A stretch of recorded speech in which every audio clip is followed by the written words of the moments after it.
Before you play the Resident Evil 4 Remake, here is a summarized history of the Resident Evil series. A string of bizarre murders and attacks occurring in the Arklay Mountain region surrounding Raccoon City causes Police Chief Brian Irons to form a special task force assigned to investigate these incidents.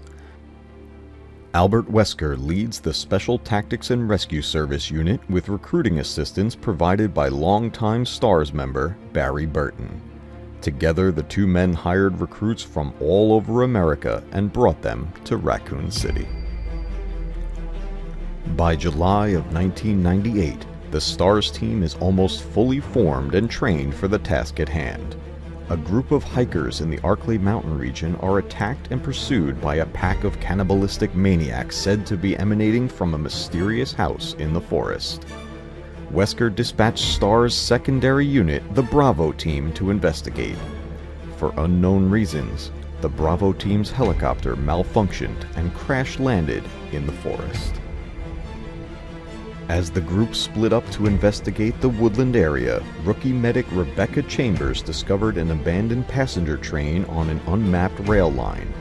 As she climbed aboard the train to investigate, it began to move forward, continuing towards its unknown destination for mysterious reasons. Chambers soon discovered that the train served to transport employees of the Umbrella Corporation to a secret research and educational facility in the forest area. The facility had once been managed under Dr. James Marcus, a leading researcher for Umbrella. Chambers learned that Marcus was involved in genetic research in the field of biological weapons, monsters designed to kill for military purposes. His main experiment involved the cultivation of mutant leeches. An unknown individual used the leeches to attack the train and spread the T-virus, a man-made virus that mutated life forms in small doses, but turned ordinary humans into zombies. After crashing into the Umbrella training facility, Rebecca searched for an escape route with the help of an escaped military convict, Billy Cohen. Together, the two discovered that the person who had caused the T-virus outbreak in the forest area was none other than Dr. Marcus himself, betrayed and murdered by two of the protégés within the Umbrella Corporation and then mutated into a giant leech-like creature. Rebecca and Billy worked together to stop Dr. Marcus and escape from the massive underground facility alive. In the morning, Rebecca and Cohen went their separate ways. Rebecca headed for a nearby mansion to try and catch up to the Bravo team. 24 hours after the Bravo team's helicopter disappeared in the Arklay Mountain Forest region, Team Captain Albert Wesker dispatched STARS Alpha Team to search for the missing Bravo. The STARS landed via a second helicopter in the forest area and spread out to search. Immediately, they discovered Bravo's crashed helicopter and the desiccated remains of the pilot. Continuing to search, Alpha Team was attacked by strange zombie-like dogs and forced to find refuge inside the confines of a mysterious mansion. Wesker ordered the group to split up and search the mansion for signs of Bravo Team. STARS team members Chris Redfield and Jill Valentine soon discovered the corpses of their Bravo mates, reanimated and returned to zombie life. The mansion was previously a secret research facility of the Umbrella Pharmaceutical and Cosmetics Corporation, geared toward the study of biological weapons. After the outbreak of the T-virus within the facility, the former staff and animals became zombies. Forced to fight off their former comrades, the mansion's zombie staff, and the many mutated experimental subjects within the mansion, Chris and Jill discovered a secret laboratory hidden under the estate. With the aid of Rebecca Chambers and Barry Burton, Jill and Chris entered the hidden lab. Inside the secret laboratory, Chris and Jill discovered a mutant zombie soldier codenamed the Tyrant. The Tyrant was the brainchild of the former Umbrella biological weapons researcher and facility manager, Albert Wesker. Since the T-virus outbreak 3 months prior to the STARS teams arriving at the mansion, Wesker had been carrying out Umbrella's hideous plans to create the STARS team and lure them to the mansion. He manipulated and threatened the family of Barry Burton to make him go along with the betrayal. The purpose was to test Umbrella's monstrous biological weapons' effectiveness in combat situations against the Stars. But Wesker also had a selfish agenda. He planned to take Umbrella's Tyrant and research and sell it to another unnamed agency. When the Tyrant was released to kill Jill and Chris, the creature went berserk and turned on Wesker. Jill and Chris were forced to fight the Tyrant and flee the facility before a massive self-destruct device went off and incinerated the facility. In the months following the so-called Mansion incident, the surviving STARS team members attempted to appeal to the press and the public. However, all agencies found the story preposterous, and the whole affair was swept under the rug by the local bureaucracy. The power and influence of the Umbrella Corporation on the Raccoon City community reached too far. Discouraged, Chris Redfield left Raccoon City to search for more evidence against Umbrella at other facilities in Europe. However, isolated incidents of zombie attacks and other mutations continued. As summer transformed into fall, incidents of violence and zombie infection continued to mount and escalate inside the city limits. Then, quite suddenly, on a warm September evening in 1998, the town was overrun by a horde of zombies. Victims quickly rose and joined the growing ranks of the undead. The infection spread so quickly that the local law enforcement was overwhelmed and eradicated. Umbrella even dispatched its own tactical squad to try and contain the situation. The Umbrella Biohazardous Countermeasures Squad, led by Nikolai, was quickly surrounded and murdered. Jill Valentine found herself forced from her residence and compelled to fight for survival while looking for an escape route from the city. Making her way through the undead hordes to the supposed safety of the RPD precinct building, she encountered wounded STARS comrade Brad Vickers, and a mysterious, hulking monster dispatched by Umbrella to hunt down and murder the remaining STARS members. Fleeing from the Nemesis, Jill runs into surviving members of the Umbrella UBCS team. Begrudgingly, she agreed to join the enemy and work with Umbrella's mercenaries to find a way out of the city. With their help, Jill managed to activate and ride a trolley towards the edge of town. However, interference from the Nemesis caused the trolley to crash into an old clock tower. In a brutal confrontation against the monster, Jill was infected by a mutant virus and forced into a semi-coma that lasted for the next 2 to 3 days.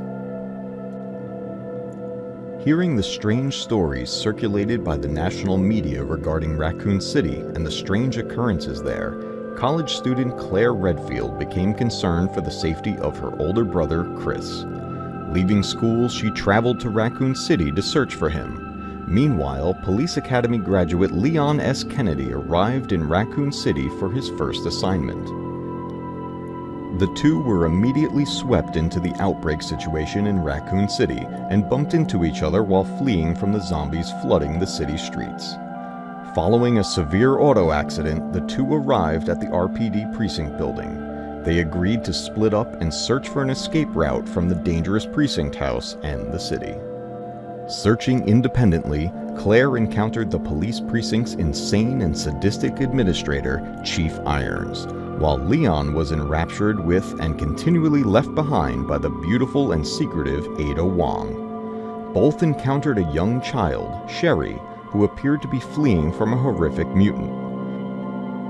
Claire eventually caught up with Sherry's mother and learned that the monster hunting the child is none other than her own father, Umbrella lead scientist and biological weapon engineer William Birkin.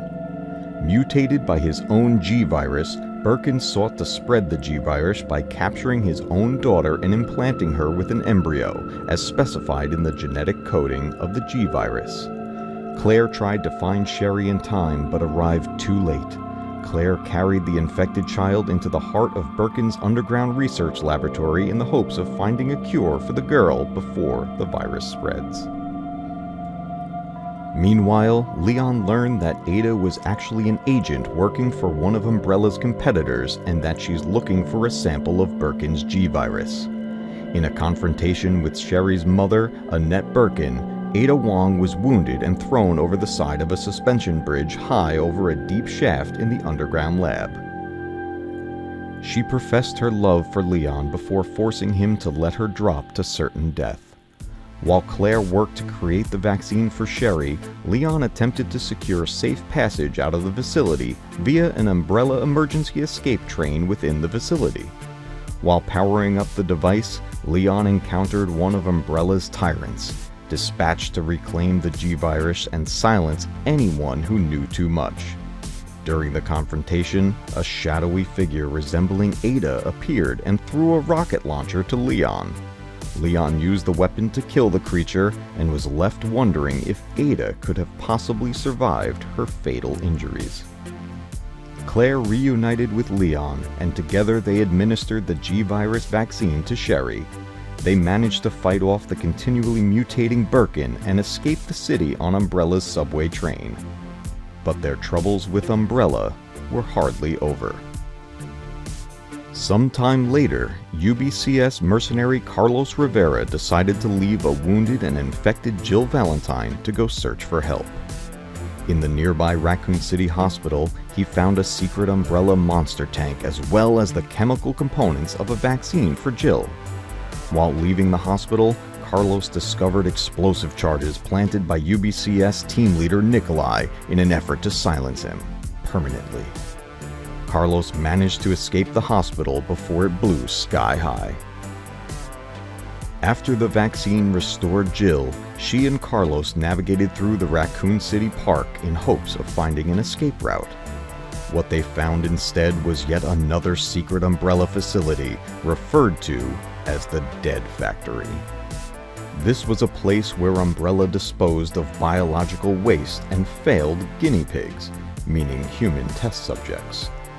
As the infection spread at the Mansion facility, the Dead Factory became unable to process the bodies of infected test subjects effectively. Subjects escaped the facility and spread infection to the town, causing the outbreak. While navigating through this smelly death hole, Jill learned that the government resorted to nuclear sterilization to contain the Raccoon City problem. As a missile headed for Raccoon City, she and Carlos dashed for a helicopter parked just outside the facility, only to find the malicious Nikolai at the wheel. Forced to fight Nikolai, Jill shot down the chopper and destroyed her only means of escape. Luckily, another helicopter appeared out of the blue, piloted by none other than comrade Barry Burton. However, Jill was forced to face the Nemesis one last time before running to the chopper. The heroes managed to escape just as the nuclear missile decimated Raccoon City. Months after the destruction of Raccoon City, Claire Redfield was captured and imprisoned on an island while looking for clues for the whereabouts of her brother Chris. Chris's arch-rival Albert Wesker attacked the island, and the resulting destruction freed Claire and caused an outbreak of the T-Virus. Claire sent an email to Leon Kennedy asking him to get in touch with Chris while she continued to look for an escape and soon encountered Wesker. Death not only failed to slow Wesker down, but also made him something more than human. Employed now by an agency working against Umbrella, Wesker sought to obtain a sample of a virus created by Alexia Ashford, who supposedly died in a lab accident years ago. Claire found a means of escaping the island and the clutches of the cruel Alfred Ashford. As Claire flew off the island, Alfred took control of her plane by remote and forced a crash landing in the Antarctic. After a final showdown with Alfred, Claire managed to escape the facility. However, this was Alexia Ashford's lab, where she had placed herself in suspended hibernation years ago to allow her body to adjust to her own T. Veronica virus. Awakened from hibernation to find her brother dead, Alexia exacted a horrible revenge against Claire. Chris Redfield arrived at the prison facility having received Claire's distress signal. While preparing to fly off the island, Chris encountered his superhuman nemesis, Wesker. As he proceeded to pummel Chris to death, Alexia appeared on a nearby monitor. Wesker cast Chris aside and left for the Antarctic. Chris followed, hoping he was not too late. Chris eventually found Claire, but Alexia found them as well. After a violent showdown between Wesker and Alexia, Chris was left to fight the mutated woman. Chris managed to secure an escape route, but was forced to activate a self-destruct mechanism in the process. Just as Chris and Claire were about to flee, Alexia returned and attacked Claire. Chris managed to distract Alexia long enough for Claire to escape, staying behind to defeat Alexia. With Alexia dead, Chris dashed for the hangar. However, Wesker appeared. Angered that Chris foiled his plans again, Wesker prepared to beat Chris to a bloody pulp. Chris managed to fight him off. Wesker swore that he would have his revenge someday. Meanwhile, Chris and Claire managed to flee the base before it exploded. For 6 years since the destruction of Raccoon City, Leon Kennedy has worked in a top-secret organization administrated directly by the Office of the President of the United States. When crazed fanatics kidnap the president's daughter, Ashley Graham, Leon is assigned to find and rescue the first daughter.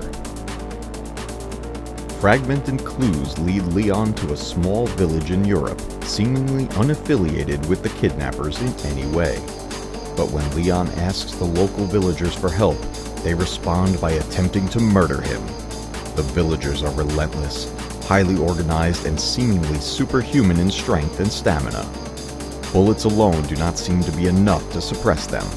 But when a single bell tolls in the nearby church, the malevolent villagers instantly forget about Leon and head out of the village.